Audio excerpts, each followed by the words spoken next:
आज हम कक्षा 9 का 7वां चैप्टर का आगे का पढ़ेंगे। 7.1 में वर्गीकरण के आधार पर क्या हुआ उसके बारे में। जीवों के समूहों के वर्गीकरण का प्रयास प्राचीन समय से ही किया जा रहा है।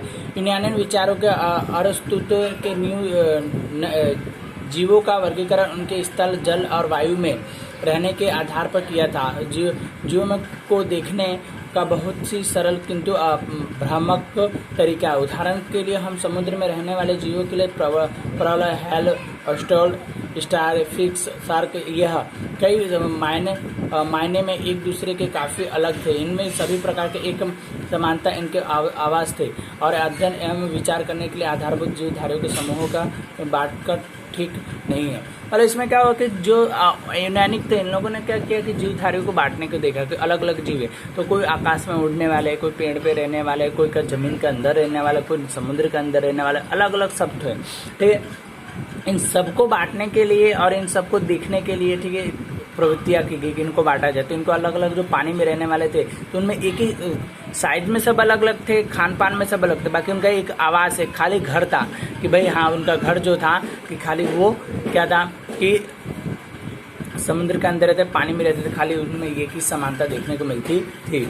अब आगे आप देखें तो इसके अंदर इसलिए हम अब यह निर्णय करना है कि किन विशेष अभिलक्षणों के आधार पर वर्गों का निर्माण किया जाए। इसके बाद अन्य लक्षणों के आधार पर किस वर्ग को उप समूह में बांटा सकते हैं। नए लक्षणों के आधार पर समूह के भीतर की तरह से वर्गीकृत की प्रक्रिया।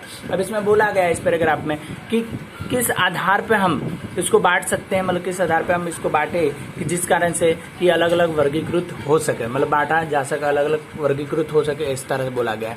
ठीक है, इस विषय में आगे बढ़ने से पहले हम लक्षणों के अर्थ समझना पड़ेगा। इसमें जीवधारी को किस विविधता के समूह को वर्गीकृत करना है तो सबसे पहले हमें यह जानना होगा कि समूह के सदस्यों में क्या असमानता है और उसके आधार पर कुछ को एक साथ रखा जा सकता है। वास्तव में उनके लक्षणों के व्यवहारों के यह कहने कि यह जीवों के रूप में कार्य करता है। मतलब कि उनके पहले समझने उनको बांटने से पहले उनको समझना पड़ेगा उनकी समानता, उनमें क्या समानता है, खान पान में समानता है कि बॉडी हाइट में समानता है कि हवा में समानता है, वो समानता के आधार पर इनको बांटना होगा। किसी भी जीवों के लक्षणों के प्राप्त उसके जीवों के कोई भी विशिष्ट रूप से विशिष्ट कार्य करना। उदाहरण के हम ऐसा ज्यादातर लोगों के एक साथ हाथ में 5 अंगुलियां होते हैं, तो जो एक लक्षण उसके हमारे दौड़ने की क्षमता के बरगद के पेड़ के ना दौड़ पाने के लिए क्षमता लक्षण है। मतलब क्या हमारे क्या होता है कि हमारी उंगलियां देखते हैं तो एक जैसे हैं, ठीक है, तो ये हमारे सबके समानता है, 5-5 उंगलियां। बट बंदर की अगर तुलना हमसे की जाए तो वो लोग क्या, हम लोग नहीं चल सकते पेड़ की डाले पे, बाकी वो चल सकते हैं। क्यों? तो उनके हमारे बीच में क्या अलग असमानता देखने को मिलती रही है सदैव से। ठीक है, अब अगर आगे हम देखें तो इसके अंदर किस प्रकार से दिया गया है, तो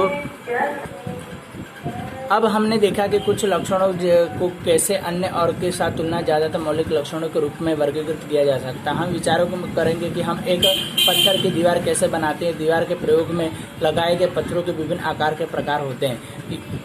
यह ध्यान में देना चाहिए कि ऊपर की ओर लगे पत्थरों का आकार प्रकार के नीचे के पत्थरों के आकार के प्रभाव भिन्न नहीं करेंगे, लेकिन निचले के स्तर के पत्थरों के आकार उसके उनके ऊपर के आने वाले पत्थरों के आकार का आवश्यक है। मतलब इसमें एक उदाहरण है, पत्थर का उदाहरण बताया कि पत्थर हम लोग जब कोई घर बनाते हैं तो पत्थर नीचे अलग होते हैं, ऊपर अलग होते हैं, अलग अलग देखना, बाकी गिना तो घर के अंदर ही जाता है। इसी प्रकार से क्या प्राणी में अलग लोग, बाकी वो सब प्राणी में ही गिने जाते हैं। ऐसा उसके अंदर क्या माना जाता रहा है सदैव से।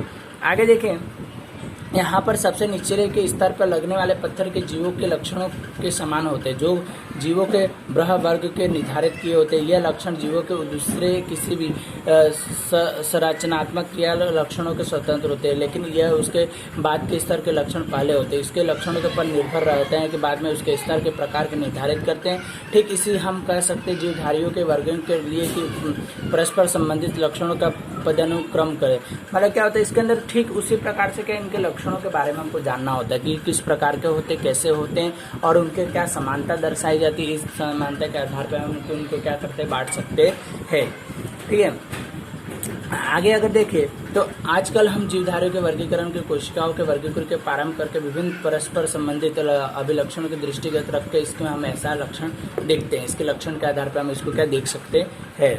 ठीक है, आगे देखें तो एक यूकेरियोट कोशिकाओं के केंद्र समेत कुछ झिल्ली से घिरे कोशिकांग होते हैं, जिसके कारण से हम कोशिकाओं की क्रिया अलग अलग कोशिकाओं में दक्षक रूप होती है। इसके कारण से हम इसके जिन कोशिकाओं के झिल्लियाँ युक्त कोशिकाओं के केंद्रक नहीं होते, उनकी जैविक रासायनिक प्रक्रिया विभिन्न होती है। उनके लिए कोशिकाओं के संरचना का पहलू में पड़ता है कि इसके अतिरिक्त केंद्र युक्त कोशिकाओं में बहु कोशिकाओं का निर्माण किया जाए। मतलब झिल्ली युक्त क्या होता है, उनके क्या ऊपर की खाल किसी के मोटे किसी के पतली होती है। ठीक है, तो खाना पचाने में अलग होता है, तो इस प्रकार से सब ये अलग अलग प्रकार के देखने को मिलते हैं। तो इसकी संरचना अलग अलग प्रकार की होती रहती है।